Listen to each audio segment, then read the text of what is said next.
बिहार चुनाव में चिराग पासवान को लेकर बीजेपी के दांव लगता है उल्टे पड़ने लगे हैं। प्रकाश जावड़ेकर का चिराग को वोट कटवा बता देना नीतीश कुमार का दबाव नहीं तो क्या है। फिर भी बीजेपी ये क्यों नहीं बता रही कि एलजेपी एनडीए में है या नहीं है। चिराग पासवान के मामले में बीजेपी का हाव भाव और व्यवहार करीब करीब कांग्रेस जैसा हो चला है।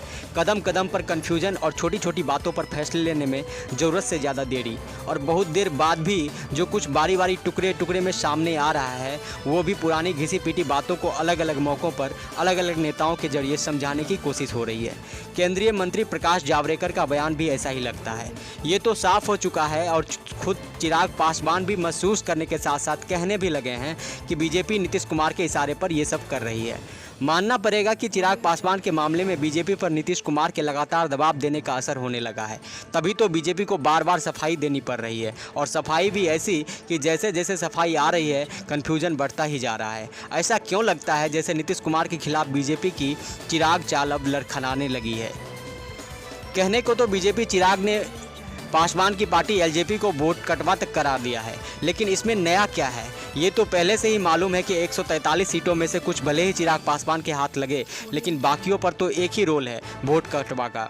सवाल तो ये है कि एलजेपी की वोट कटवा वाली ये भूमिका किसके लिए नुकसानदेह है। वोट कटवा भी मान ले तो बिहार चुनाव में इस भूमिका में अकेले चिराग पासवान नहीं है। बिहारी उपेंद्र कुशवाहा और पुष्पम प्रिया की तरह बाहरी असदुद्दीन ओवैसी, मायावती, चंद्रशेखर आज़ाद, रावण जैसे नेताओं की भी तो वही भूमिका है। हर चुनाव में वोट कटवा होते हैं और ऐसे नेता इस बार भी हैं। वोट कटवा नेताओं के चुनाव मैदान में होने के अलग अलग मकसद होते हैं, तो ऐसे ही होते हैं जो एकलव्य की तरह धरती पकड़ की विरासत को आगे बढ़ाने में जी जान से जुटे रहते हैं। बाकियों में कोई मौसमी प्रचार प्रसार के लिए चुनाव लड़ रहा होता है, तो कुछ लोग दोस्तों के चढ़ा देने पर मैदान में कूद पड़ते हैं। ऐसे वोट कटवा नेताओं से अलग वो होते हैं जो डमी उम्मीदवार के तौर पर मैदान में किसी के इशारे पर काम कर रहे होते हैं। अगर बीजेपी ये मैसेज देने की कोशिश कर रही है कि चिराग पासवान आम वोट कटवा नेताओं की तरह चुनाव मैदान में है, तो ये बात किसी के गले उतरने वाली नहीं है। चिराग पासवान के स्टैंड से साफ तौर पर जाहिर है कि वो अगर वोट कटवा की भूमिका में भी हैं तो नीतीश कुमार के खिलाफ और बीजेपी के पक्ष में बने हुए हैं। चिराग पासवान के अलावा दूसरे वोट कटवा नेताओं के बारे में एक बार माना जा सकता है कि वे चुनाव के दौरान जितना नुकसान नीतीश कुमार को पहुंचा रहे हैं, ठीक उतना ही नुकसान बीजेपी उम्मीदवारों को भी करने वाले हैं। लेकिन चिराग पासवान का केस तो अलहदा है। चिराग पासवान के उम्मीदवार एक दो अपवादों को छोड़ दे तो पूरी तरह नीतीश कुमार को नुकसान पहुँचा रहे हैं, और अगर बीजेपी इसे भी अपना नुकसान मान रही है तो वो सही सोच रही है। लेकिन सच ये तो नहीं ही है। बीजेपी मानकर चल रही है कि चिराग पासवान से नीतीश कुमार को होने वाला नुकसान बीजेपी के लिए सीधे सीधे फायदा है, और ये दुधारी तलवार की तरह है। महागठबंधन की तरफ से तेजस्वी यादव ने बेरोजगारी को मुद्दा तो बना ही दिया है, और मुश्किल ये है कि नीतीश कुमार और डिप्टी सीएम सुशील मोदी के साथ साथ बाकी नेता भी बेरोजगारी पर हामी भरने जैसे बयान दे रहे हैं। बयान भी ऐसे दे रहे हैं कि फौरन ये सवाल भी खड़ा हो जाता है कि अगर ये इतनी महत्वपूर्ण बात है तो देर से जागने जैसा रिएक्शन देने की ज़रूरत क्यों पड़ रही है। बीजेपी को मालूम होना चाहिए कि अगर नीतीश कुमार के खिलाफ सत्ता विरोधी लहर का असर हो गया और तेजस्वी यादव का कैबिनेट की पहली बैठक में पहली दस्तखत से 10 लाख नौकरी देने की बात लोगों के दिमाग में बस गई तो क्या क्या हो सकता है। मान लेते हैं कि बड़ी उलटफेर की संभावना नहीं है, क्योंकि तेजस्वी यादव में लालू यादव जैसा करिश्मा अब तक नहीं देखने को मिला है। लेकिन अगर 2005 जैसा हाल हो गया तो त्रिशंकु विधानसभा हो गई तो फिर तो नीतीश कुमार तरीके से बीजेपी को रगड़ देंगे। नीतीश कुमार इतना ही तो चाहते हैं कि जैसे भी हो उनके दोनों हाथ में लड्डू बना रहे, जब चाहे जिधर घूम जाने की स्थिति में रहें, और जिसके साथ रहे उसे नीतीश को साथ बनाए रखने की मजबूरी समझ में आती रहे। चिराग पासवान पर बिहार के नेताओं सुशील मोदी और संजय जायसवाल के बाद पहली बार बीजेपी के किसी राष्ट्रीय स्तर के नेता का बयान आया है।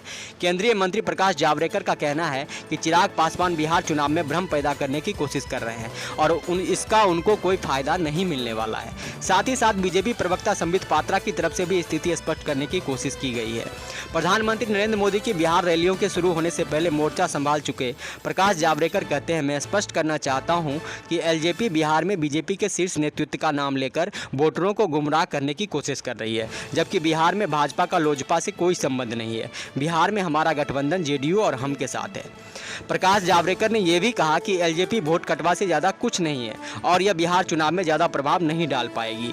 बीजेपी के बिहार प्रभारी भूपेंद्र यादव ने उनका भी कहना है कि चिराग पासवान ने एनडीए और नीतीश कुमार को लेकर जो बयान दे रहे हैं वो अत्यंत दुर्भाग्यपूर्ण है। कहते हैं गठबंधन में रहकर ही वो लोकसभा चुनाव लड़े और सांसद बने। फरवरी में ही बिहार सरकार की तारीखों के पुल बांध रहे थे और अब अचानक 6 महीने में क्या हो गया। भूपेंद्र यादव के मुताबिक चिराग पासवान अब निजी स्वार्थ में झूठ की राजनीति कर रहे हैं। पहली बार चिराग पासवान ने भी बीजेपी के बयान पर निराशा जताई है। चिराग पासवान ने खुद को प्रधानमंत्री नरेंद्र मोदी का हनुमान बताया।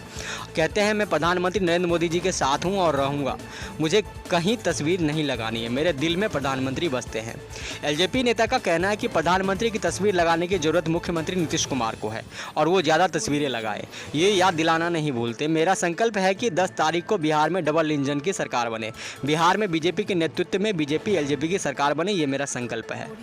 अब तो लगता है कि चिराग पासवान को लेकर बीजेपी ने जो सब सोचा था ठीक वैसा नहीं हो रहा है। बीजेपी को लगा था नीतीश कुमार खामोश बने रहेंगे, लेकिन वो ऐसा नहीं कर रहे हैं। वरना पहले की ही तरह बीजेपी को अब भी चिराग पासवान को लेकर बयान देने की जरूरत नहीं पड़ती। बीजेपी ये तो बताती है कि एनडीए में बीजेपी के साथ नीतीश कुमार की पार्टी जेडीयू, जीतन राम मांझी की पार्टी हम और मुकेश सहनी की पार्टी भी, लेकिन एक बार भी वो खुलकर ये क्यों नहीं बता देती कि चिराग पासवान एनडीए में नहीं है। बीजेपी लाख समझाने की कोशिश करे, लोग तो सीधे सीधे ये जानना चाहेंगे कि चिराग पासवान एनडीए में है या नहीं है।